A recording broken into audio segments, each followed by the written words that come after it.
Énergie, compte tenu de toutes les économies qu'on peut faire. Il y aura des coupures, il y aura du chômage. C'est super sympa. Oui, Céline.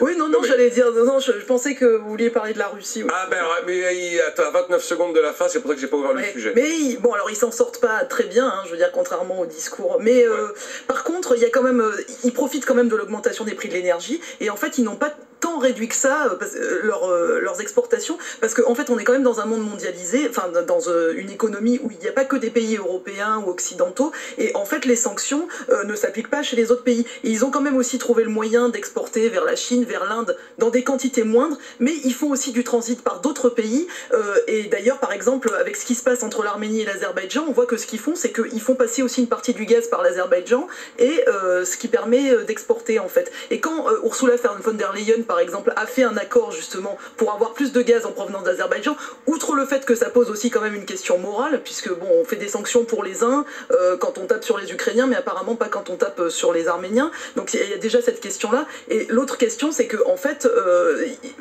on est allé faire un accord avec un pays qui en fait nous réexporte sans doute des matières premières venues de Russie, donc il y a quand même une il y a quand même une hypocrisie dans l'histoire. Merci Céline Antonin, Patrick Artus et Thibault Langsard. On se retrouve lundi à 9 h.